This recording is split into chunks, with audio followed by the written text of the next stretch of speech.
Good morning students, welcome to united junction. मैं ऋषि चौधरी आपको पढ़ाने वाली हूँ। आज असिस्टेंट के एग्ज़ाम के अंदर जीएसटी का जो पोर्शन आएगा उसको हम कवर करने वाले हैं अपने लेक्चर्स के अंदर। देखते हैं क्या क्या आने वाला है।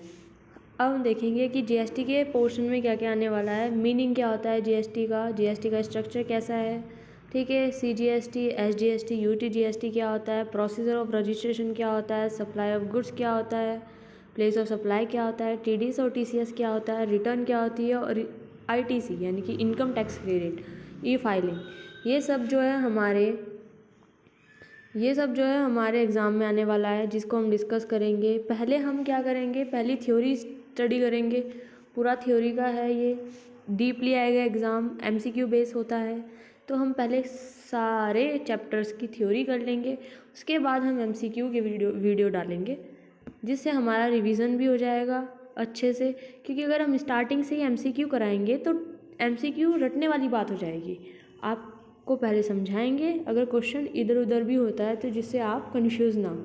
तो सबसे पहले हम पढ़ेंगे अपना थ्योरी चैप्टर पूरा, ठीक है। आज स्टार्ट करते हैं हम meaning and structure of GST क्या होता है, ठीक है बच्चों, चलो स्टार्ट। सबसे पहले हम पढ़ेंगे फंडामेंटल ऑफ जीएसटी। जीएसटी क्या होता है। अब देखो, दो टैक्स होते हैं इंडिया के अंदर, दो टैक्स बनाए गए हैं। एक है डायरेक्ट टैक्स, दूसरा है इनडायरेक्ट टैक्स। डायरेक्ट टैक्स क्या होता है, डायरेक्ट टैक्स जो होता है वो होता है इनकम टैक्स। इनकम टैक्स को डायरेक्ट टैक्स क्यों कहा गया है, डायरेक्ट का मतलब होता है सीधा सीधा। तो आप देखो क्या होता है, जब भी आप इनकम टैक्स लगाते हो तो जिस बंदे पर लगता है टैक्स वही बंदा उसको बियर करता है। इनडायरेक्ट टैक्स क्या होता है, इनडायरेक्ट टैक्स होता है इम्पोज किसी और पर्सन पे होता है लेकिन ट्रांसफ़र किसी और को कर दिया जाता है। हम जाते हैं, जैसे हमने नॉर्मली डेली वे में ही ले लेते हैं, हम जाते हैं किसी दुकान पे, वहाँ से हम टूथपेस्ट ले लेते हैं, उसके अंदर आपने देखा होगा इंक्लूडिंग जीएसटी 5% या 8%, 18%, जितना भी होगा बता के रखते हैं। लगता किस पे, उस दुकान वाले पे टैक्स लगाया गया है, लेकिन वो कलेक्ट किससे करता है, कंज्यूमर से कलेक्ट करता है। लगा दुकान वाले पे टैक्स, लेकिन पे किसने किया, उस कंज्यूमर ने जो वो खरीदने के लिए गया वहाँ पे। तो ये इनडायरेक्ट टैक्स होता है, जो डायरेक्ट इनडायरेक्ट वे में हम पे करके आ जाते हैं, हमें पता नहीं चलता हम टैक्स भी पे करते हैं, हमें लगता है हम नहीं पे करते। तो इनडायरेक्ट टैक्स वो होता है जो लगता है उस सेलर पे, लेकिन रिसीव वो करता है कंज्यूमर से। तो इनडायरेक्ट टैक्स होता है इम्पोज किसी और पे हो रहा है, उससे सफ़र कोई और बंदा हो रहा है और पे कोई और कर रहा है, मतलब पे वो दुकानदार कर रहा है, ठीक है। अब हम पढ़ लेते हैं कैसे कैसे होता है। सबसे पहले डायरेक्ट टैक्स का फर्स्ट पॉइंट कहता है, payer of tax and suffer of tax one and same, that is impact and incidence on the same person. जिस पर लगा वही उससे सफ़र हो रहा है, वही पे कर रहा है, ठीक है। फर्स्ट पॉइंट आता है इनडायरेक्ट टैक्स पे। इनडायरेक्ट टैक्स का फर्स्ट पॉइंट क्या कहता है, ये कहता है payer of tax not suffered of tax whereas suffer of tax is not paying directly to the government. क्या बोला, पेयर ऑफ टैक्स, पे करने वाला कोई और है, सेलर पे करने वाला है, सफ़र होने वाला कंज्यूमर है, ठीक है। तो वही बोला, suffer of tax is not paying directly to the government, ठीक है। आगे बढ़ते हैं, जो सेकंड पॉइंट है हमारा वो क्या कहता है, सेकंड पॉइंट कहता है income based tax. Direct tax income पे लगने वाला टैक्स होता है। सप्लाई बेस्ड टैक्स ये होता है हमारा, जो भी हम इनडायरेक्टली जो सेल करते हैं, परचेज करते हैं, उन पर लगने वाला टैक्स होता है, ठीक है। Rate of tax are different from person to person. जैसे जैसे इनकम बढ़ती जाती है वैसे वैसे अलग अलग पर्सन के लिए अलग अलग होता जाता है। मान लो मेरी इनकम जो है, मेरी सैलरी जो है वो 2 लाख है, तो 2 लाख पे जितना टैक्स लगता है वो लगेगा। मान लो किसी और पर्सन की है, उसकी 15 लाख का पैकेज है, तो उस पर्सन पे उसके हिसाब से टैक्स लगेगा। तो रेट ऑफ टैक्स अलग अलग होता है अलग अलग पर्सन के लिए, ठीक है। लेकिन जीएसटी के अंदर क्या होता है, रेट ऑफ ड्यूटी, ये देखो, rate of duty not differ from person to person. कहने की बात ये है कि अगर कपड़े पे लग रहा है जीएसटी, तो वो कपड़ा कोई भी खरीद रहा हो, अमीर आदमी खरीद रहा हो या गरीब आदमी खरीद रहा हो, टैक्स का रेट सेम ही रहने वाला है, चेंज नहीं होगा, ठीक है। बल्कि अगर इनकम चेंज होती रहती है तो टैक्स रेट चेंज होता रहता है, पर्सन टू पर्सन चेंज होता है, लेकिन जो हमारा इनडायरेक्ट टैक्स है वो सभी के लिए सेम रहेगा, क्योंकि जो चीज़ कपड़ा खरीद रहा है वो भले ही अमीर आदमी खरीदे चाहे वो गरीब आदमी खरीदे, उसका रेट दोनों पर्सन के लिए सेम ही रहने वाला है। ठीक है, अब फोर्थ पॉइंट पढ़ते हैं हम। फोर्थ पॉइंट में लिखा है entire revenue goes to central government. इसके अंदर जो भी रेवेन्यू रिसीव होता है, मतलब जितना भी टैक्स लगता है वो सेंट्रल गवर्नमेंट को जाता है। ठीक है, लेकिन जो हमारा इनडायरेक्ट टैक्स होता है इसमें जो रेवेन्यू होता है वो सेंटर के साथ साथ स्टेट को भी जाता है। Rate revenue source to centre of the India as well as a state government. ठीक है, जैसे CGST सेंटर का होता है, SGST स्टेट टैक्स। ठीक है, हम फिफ्थ पॉइंट पे पढ़ते हैं previous year income assess in the assessment year. कहते हैं इसमें इनकम टैक्स में क्या होता है, हम पुराने साल की इनकम, प्रीवियस इनकम जो होती है उस पर आज देते हैं टैक्स। अभी देखो हम क्या कहते हैं, पूरे साल की इतनी इनकम हुई इस पर टैक्स लग गया, तो हम प्रीवियस ईयर की इनकम को टैक्स कर कैलकुलेट करते हैं और आज पे करते हैं, और आज की हम अगले साल पे करेंगे, ऐसे पे होता है। लेकिन GST के अंदर ऐसा नहीं हुआ, जब आप खरीद करके लेके आए तभी आप उस पर टैक्स पे करोगे। There is a no previous year and assessment year concept, कोई ऐसा कंसेप्ट नहीं होता इसके अंदर। सिक्स्थ पॉइंट क्या कहता है, कहता है CGST central board of direct tax is on a important part of the department of revenue. देखो क्या होता है, जो हमारा डायरेक्ट टैक्स होता है इसको कलेक्ट कौन करता है, इसके सारे अमेंडमेंट कौन करता है, तो वो करता है CBDT मतलब होता है central board of direct tax. और इनडायरेक्ट वालों के लिए पहले था ये आई, लेकिन अब है आई, पहले था ई अब आई कर दिया। देखो पहले था central board of excise and custom, लेकिन जब से GST आया उसको कर दिया गया है central board of indirect tax and custom.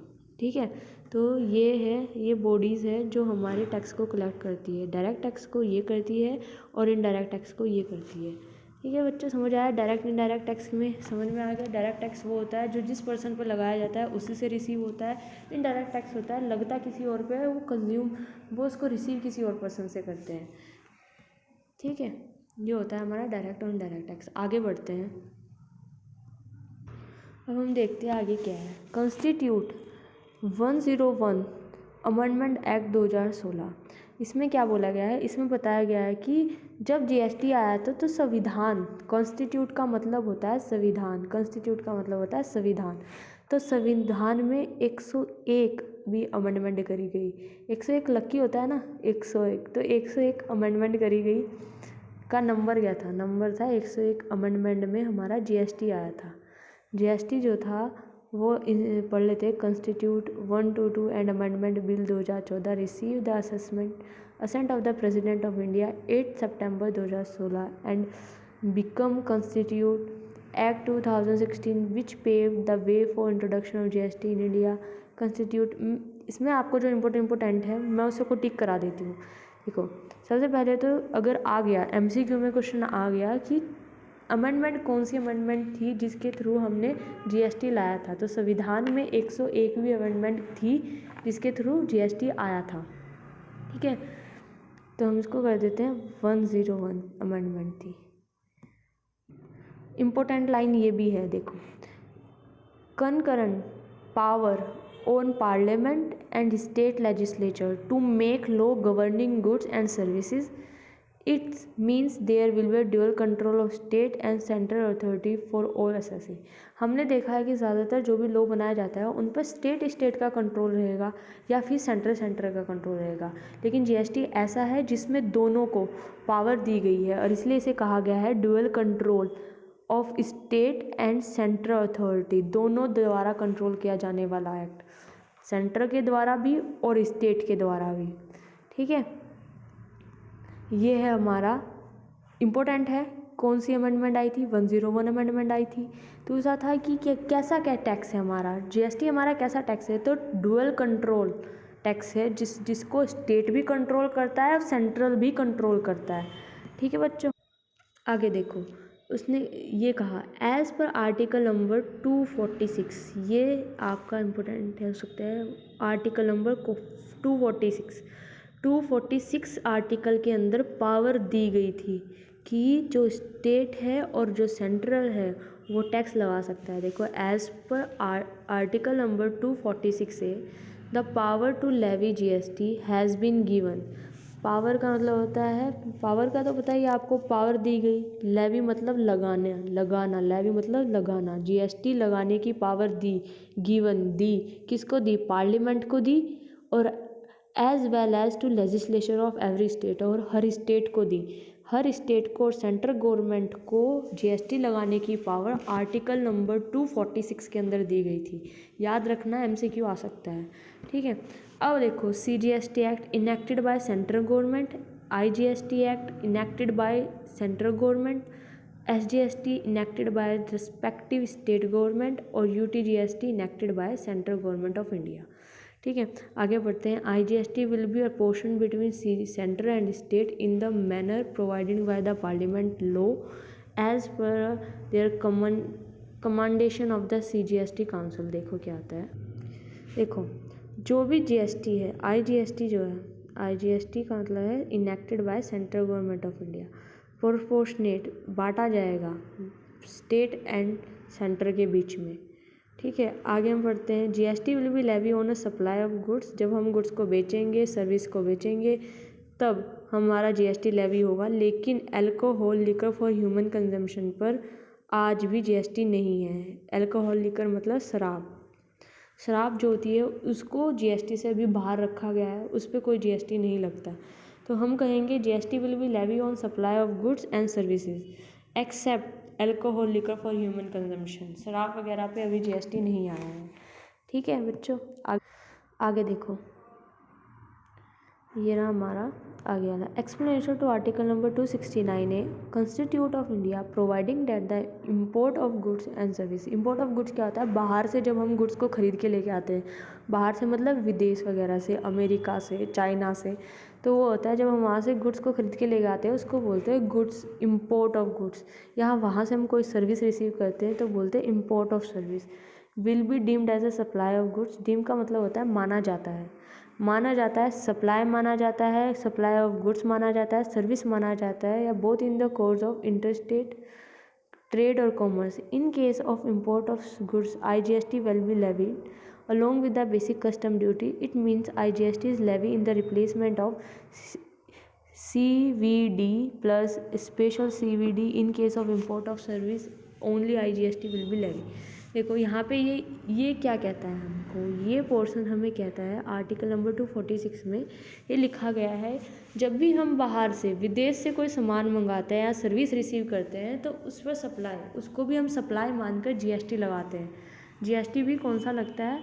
IGST लगता है। और उस पर पहले जो टैक्स था वो था, ये बोला गया आईजीएसटी जो है वो लेवी हुआ है हटाकर, किसको हटाकर? सीवीडी और स्पेशल सीवीडी को हटाकर अब हमारा क्या लगता है? आईजीएसटी लगता है, ठीक है। अब आगे बढ़ते हैं। Principle for determination the place of supply and when supply take place in the course of interstate trade और commerce shall be decided by the parliament. देखो ये हो गया हमारा एफ पॉइंट हो गया। हम जी पॉइंट पढ़ते हैं। The power to levy central excise duty on goods manufacture और produce in India is available in respect of the following products. कौन कौन से प्रोडक्ट है? Petroleum crude, high speed diesel, motor spirit, common as a petrol, natural gas, aviation turbine fuel, तंबाकू and tobacco product. देखो कहता है petroleum crude आपको पता ही होता है, हाई स्पीड डीजल पता है, मोटर स्पीड को हम पेट्रोल कहते हैं, नेचुरल गैस का भी आपको पता है। एविएशन टर्बाइन फ्यूल का मतलब क्या होता है? एविएशन टर्बाइन फ्यूल जो होता है वो एयरप्लेन में डलता है, ठीक है। टबैको और टबैको प्रोडक्ट आपको पता ही है। इन सभी प्रोडक्ट पर भी अभी तक जीएसटी इम्पोज नहीं किया गया है। तो GST impose will no duty on manufacturing this. इनके मैन्युफैक्चरिंग पे अभी भी जीएसटी जो है वो नहीं है, जीएसटी अभी नहीं लगता है इन पर सेंट्रल एक्साइज ड्यूटी लगती है, ठीक है। आगे पढ़ते हैं। Power to impose tax on sale of following product is still providing to the central government. Manufacturing, ऊपर बात करी, अगर इनका कोई मैन्युफैक्चर करता है तो भी जीएसटी नहीं है, और अगर उनको सेल करा जा रहा है, ये रहा, सेल करा जा रहा है किनको, इन प्रोडक्ट को, तो भी जीएसटी नहीं है। तो वहाँ पर हमारे पास क्वेश्चन आ सकता है कि अगर हम इन प्रोडक्ट का मैन्युफैक्चरिंग करते हैं तो बताओ बच्चों जीएसटी कितना होगा। तो वहाँ पर हमें कहना है कि इन पे तो जीएसटी इम्पोज ही नहीं होता। वहाँ पे आंसर ये करना है आपको। यहाँ पे आता है आपके पास, अगर हम इन प्रोडक्ट को सेल करते हैं क्या जीएसटी लगता है, तब भी जीएसटी नहीं लगता। इन पर अभी तक जीएसटी लगाया ही नहीं गया है, इनको इंक्लूड ही नहीं करा गया है जीएसटी की डेफिनेशन में। Petroleum, crude, high speed diesel, motor speed, natural gas, aviation turbine fuel और alcoholic liquor for human consumption. एक क्वेश्चन में आप फंस सकते हैं, यहाँ पर इंक्लूड करा गया है तंबाकू प्रोडक्ट्स। जब आप तंबाकू प्रोडक्ट मैन्युफैक्चर करते हैं और तब उसको करते हैं तो तब तो जीएसटी नहीं है, लेकिन जब उसको सेल करते हैं तब जीएसटी हो जाएगा, क्योंकि ऊपर वाले में तंबाकू इंक्लूड करा गया है और नीचे वाले में तंबाकू एक्सक्लूड करा गया है। ठीक है, समझ आया। अगर हम तंबाकू प्रोडक्ट को मैन्युफैक्चर करते हैं तो उस पर कोई जीएसटी नहीं है, लेकिन अगर हम तंबाकू प्रोडक्ट को सेल करते हैं तो उस पर जीएसटी लेवी हो जाता है। आगे बढ़ते हैं। इसमें GST council is recommended the date from which GST is impose on this product except alcoholic liquor for human consumption and no say tax will be impose on this product. ठीक है, ना तो इनके मैन्युफैक्चर पे लगता है। 5 petroleum products है जो petroleum, crude, high speed diesel, motor speed, natural gas और एविएशन टरबाइन फ्यूल। इनको आप मैन्युफैक्चर करते हो या सेल करते हो, दोनों पे ही टैक्स नहीं है। टैक्स मतलब जीएसटी नहीं है। ठीक है, अब जब मैन्युफैक्चर करते हैं तो एक चीज़ एक्स्ट्रा, तंबाकू एंड तंबाकू प्रोडक्ट, लेकिन जब हम तंबाकू प्रोडक्ट को सेल करते हैं तब कोई जीएसटी नहीं है। ठीक है, alcohol liquor for human consumption पे सेल करते हैं कोई नहीं है, कोई जीएसटी नहीं है। जीएसटी के अंदर अभी इनको इंक्लूड करा नहीं गया है, क्योंकि जीएसटी पे जो रेट होता है वो कम लगता है और इन पर टैक्स का रेट अभी ज़्यादा है। और सेंट्रल गवर्नमेंट हो जाए या स्टेट गवर्नमेंट, उनको सबसे ज़्यादा रेवेन्यू अल्कोहलिक लिकर पे ही हो रहा है। तो गवर्नमेंट अगर इनको भी जीएसटी के अंदर ले लेगी तो गवर्नमेंट को लॉस सफ़र करना पड़ेगा। तो इसीलिए गवर्नमेंट ने इन प्रोडक्ट्स को अभी जीएसटी के अंदर ऐड नहीं करा है। फ्यूचर में जाके हो सकते हैं, लेकिन अभी कोई स्कोप नहीं है इनका कि आए। ठीक है, आगे हम चलते हैं। अभी ये क्वेश्चन बन सकता है, इन पॉइंट्स पे क्वेश्चन बन सकता है। आपको ध्यान से पढ़ना है कि कौन से आर्टिकल में कौन सी पावर दी गई थी। ठीक है, ये सब ध्यान से पढ़ना है, ये इम्पोर्टेंट है, ये पैरा पूरा। अब देखो, what is a GST. GST क्या है? Goods and service tax means a tax on supply of goods और सर्विस और both except tax on supply of alcoholic liquor for human consumption. Article number 366(12)A of constitution of India. क्या लिखा है? इसने बोला है यहाँ पे कि गुड्स और सर्विस टैक्स क्या होता है, जो हमें बेचने पे, गुड्स बेचते हैं या सर्विस देते हैं तो उस पर लगता है। लेकिन अगर हम अल्कोहलिक लिकर कंजम्पशन को बेचते हैं तो उस पर कोई जीएसटी नहीं है।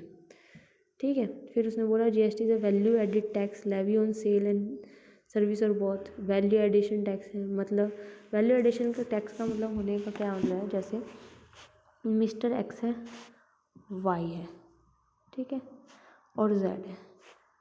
एक्स ने वाई को बेचा 10,000 का सामान।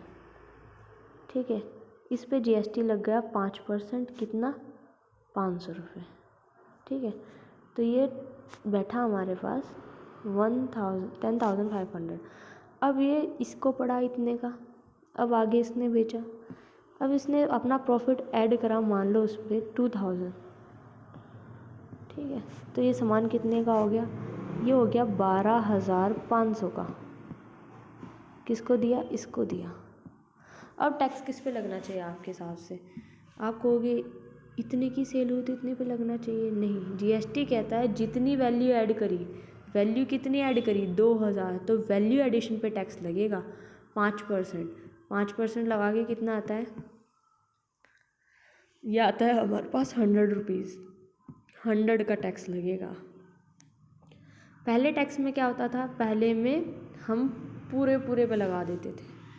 पूरे पूरे पे लगा देते थे, लेकिन अब जितनी वैल्यू एडिशन हुई उस पर टैक्स लगेगा। ठीक है, अब आगे चलते हैं, देखते हैं, इसको हम रब कर देते हैं।